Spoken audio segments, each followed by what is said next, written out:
Good morning, welcome back to the Messy Cook. Today we are making coconut macaroons. These are not the chocolate haystacks you grew up with. This is just more of a vanilla macaroon. I make these at Christmas time and I top them with some cherries, or we can drizzle them with chocolate. I might do half and half today.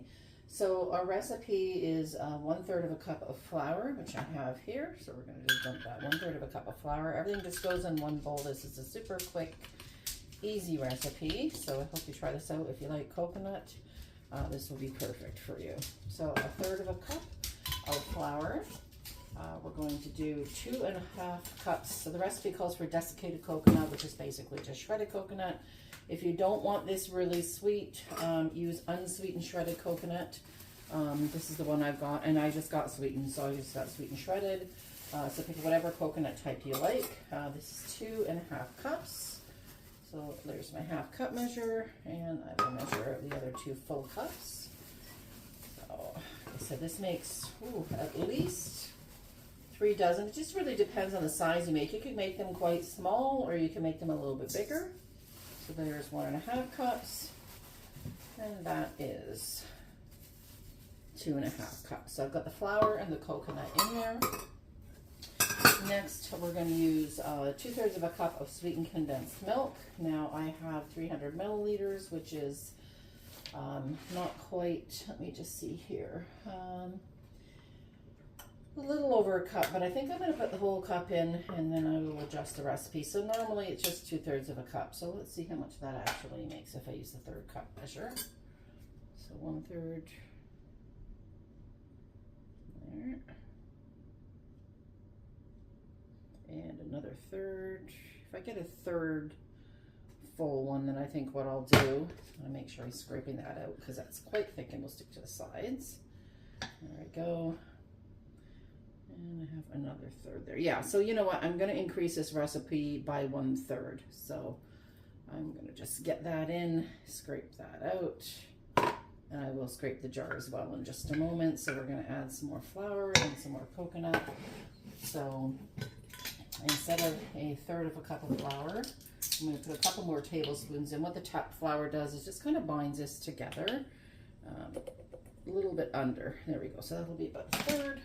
My measurements aren't exact, but you can calculate that out if you want. I'm just kind of playing it by ear. And 1/3 of 2.5 cups would be, let me just see here, 1/3. I'm going to put another cup in. We can play around with it, give or take a little bit extra coconut. So you'll know by the mixture when you have it, you want to make sure that it's going to come all together.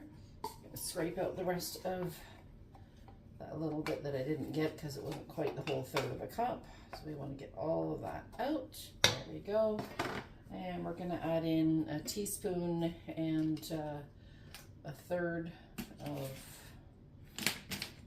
vanilla. The vanilla gives it a really lovely flavor, so we're going to do, there's 1 teaspoon, and I'll do about 1/3 of a teaspoon. That's a little bit more than half, but that's okay. I like vanilla. And the last thing we're going to add in is just a pinch of salt. So I just use table salt. So I'll do a pinch and a half. So a pinch and a half. That's probably about 1/8 of a teaspoon, 1/4 of a teaspoon. So I'm going to get this all mixed up here. It's pretty simple. This is basically the recipe, super easy. If you haven't missed anything. So the one recipe is 1/3 of a cup of flour, a pinch of salt, 2.5 cups of coconut. Like I said, if you don't want really sweet, use unsweetened coconut. If you don't mind the sweetness, I mean, it is the holidays if you're making these for the holidays, so that little extra sweetness is kind of nice. So 2.5 cups of coconut, 2/3 of a cup of sweetened condensed milk, and a teaspoon of vanilla. So that's it, super simple. So I'm going to mix this. It is pretty sticky and it's hard to mix, but I'm going to mix this through real well to make sure all that vanilla gets combined. I'm going to let it sit for about 5 minutes just for everything to get soaked up and see if we need to add a little bit more. It looks pretty sticky, so I may add in the rest of the coconut. So I'm going to come back in just a moment. All right, so it is too sticky, so I've just added in the rest of the coconut, which was probably about another 1/2 cup. So we want a sticky consistency, but not like gluey sticky. We want just something that's gonna stick together. Again, that flour helps bind it as well, and the flour makes them hold together a little bit better. Sometimes when you do the haystacks, the chocolate haystacks, as some people call chocolate macaroons or just macaroons. Everybody has a different name for them. If you don't add flour in, they tend to fall. Like those recipes don't generally call for flour, I don't believe. It's been a while since I've made them. And they generally kind of fall apart sometimes you pick them up. They don't hold together really well. These ones hold together really well. So as you can see here, I've got a sticky consistency, but it's not overly sticky. So I'm gonna get my pans prepared. I'm going to get 2 big cookie sheets, and we're going to roll these into small little balls, and we're going to top some of them with cherries. Actually, I think we'll top all of them with cherries, and then when we're done, some of them I'm going to drizzle with some chocolate. Okay, so I have 2 pans ready. Now I'm using a silk pat. You can also line them with some parchment paper. You can leave them on a sprayed cookie sheet as well. So if you spray with a little bit of Pam spray, some sort of canola oil or cooking oil spray. Don't use olive oil because that won't taste well. You can spray those well really lightly, and that should work as well. So I'm actually going to grab a handy dandy little spoon, and I'm just going to scoop and press. If you can see that, I'm going to scoop and press in a little ball. You can roll them with your hands as well. You know what? Let's just roll them with our hands. It's probably easier. It's going to be a sticky mess, but that's all part of it. So I'm going to roll them in balls, and I like to pat them down just a little bit. So I'm just going to do this until they're all about even, and we have a pan full. Now these will not spread very much. They will spread a tiny bit, not quite as much as a cookie, but they will spread a little bit. So make sure you leave a little bit of room in between. There we go. So as we go, we're going to do a small pat down. I'm going to actually move these over a little bit. I think we can probably fit about 4 and 5 down. So you probably fit about 20 on each pan. So I'm going to continue with these and come right back. While I do these too, I actually just wanted to mention that I preheated my oven to 350 degrees. So if you haven't done that already, do that now. Because at this point, it should, by the time you finish rolling these, that oven should be preheated. So get that going. 350 degrees Fahrenheit. Okay, so I have 1 more to go now. This is really, really sticky, as I said. So in between, I've been washing my hands probably every 5 or 6 different balls. So I just want to show you the rolling technique. You want to get, like I said, this is the size I'm doing. I don't like a 1 ounce ball that looks a little bit, maybe the size of a good sized meatball. So what I'm going to do is I'm going to squish it together because we want to compact it. This way we know they'll hold, and just roll it between the balls, the round parts of your hands. Put it in, round it like that, and you can see that that's nice and compact. So we're going to press that in, and again, give all these a little press down with your fingers. You could put a little bit of oil on your hands if you want, or a little bit of that spray oil, but I don't like to do that. I'd rather have the sticky hands, as you don't want the outsides to burn when we cook these. So I'm going to finish up the other pan, and we'll be right back. All right, so I have 1 left to do. My bowl is almost empty. Now this is, like I said, super sticky. There's lots of bits and pieces on the side. So I'm going to scrape down and get just enough for 1 more. This is going to make 40 macaroons total. Now, I'm not going to do this, but there's another little thing you can do if you like. And I'm going to show this rolling technique 1 more time first. I don't know if I got that on camera the first time. So what we're going to do is we've got a smushy pile. We're going to push it down in the middle of our hands to make it kind of like a flat, like a pancake. We're going to use the rounded part of our hands on either side and literally just roll it. There you go, and kind of press a little bit as you're rolling. You have your ball, so that's it. So what you want to do if you like mounds bars, as those in the from the States, or the US I should say, you'll know what a mounds bar is. We don't have those here in Canada. Mounds bar basically is a macaroon with an almond on the top, and then is dipped in caramel. So if you wanted to make these into your own homemade mounds bars, you can shape them as you please, even if you shaped it into a whole chocolate bar size. The bake time might be a little bit different, but these are a better bite size. You could just place an almond on the top and then you can either dip in chocolate or drizzle in chocolate if you want to just conserve a little bit. So I've pressed these all down. I'm gonna wash my hands and we're gonna get the cherries on these next. Okay, I'm gonna actually correct myself because I said Mounds bar is actually meant Almond Joys, but Mounds, this is basically just dip this in chocolate. You got a Mounds bar, if you add the almond on top and press it in and dip it in chocolate, you have an Almond Joy. So sorry about the mistake there. I'm just using my kitchen shears, which are clean. I clean them every single time I use them. And I'm just taking what they call a glacé cherry or a maraschino cherry. It's basically the same thing. Maraschino cherries are a little bit juicier, and they usually come in a jar in the cherry juice.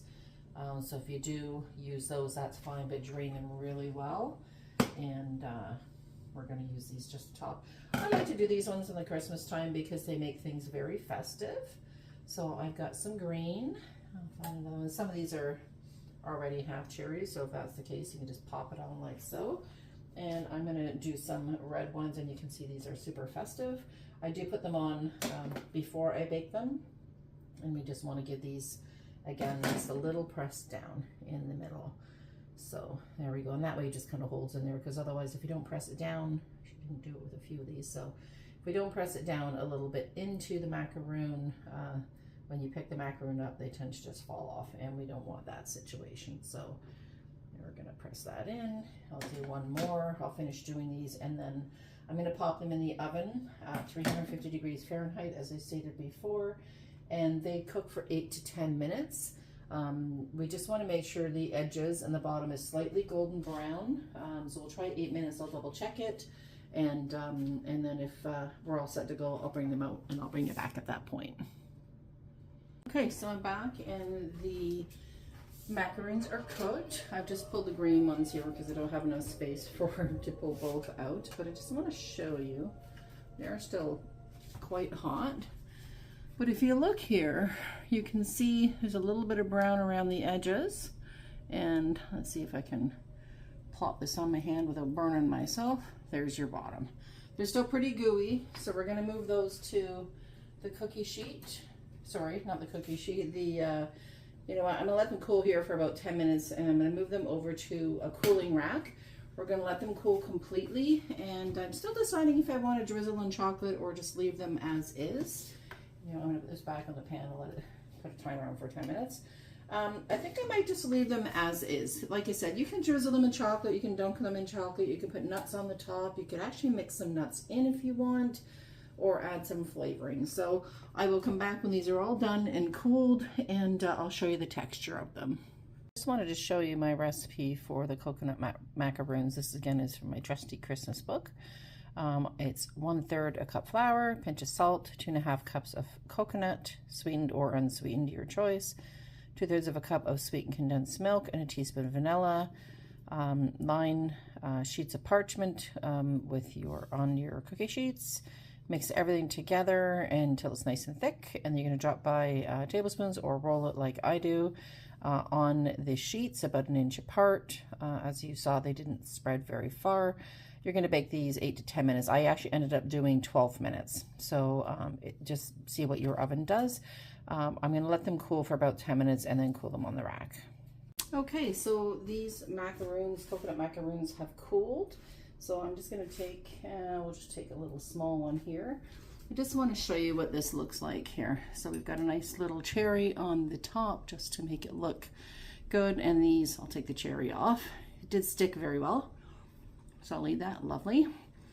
And you can see this is a nice chewy consistency. So again, if you want to pop these in some chocolate, feel free to do so. You can also, I'm going to eat that for my afternoon snack, or afternoon lunch snack, I should say. You can drizzle them with some chocolate now. You can dip them in chocolate, change the nuts up on it, leave them plain, whatever you like. I hope you've enjoyed this recipe. Please come back, subscribe to the channel if you haven't. I have more recipes coming for the holidays, and I think you'll enjoy what we have coming up. I have a teaser. We're going to be making some brownie Oreo cheesecake bars, so that's going to be one of the next recipes I'm going to be posting. Again, don't forget to like this. Please follow my page. Merry Christmas, and please come back for more.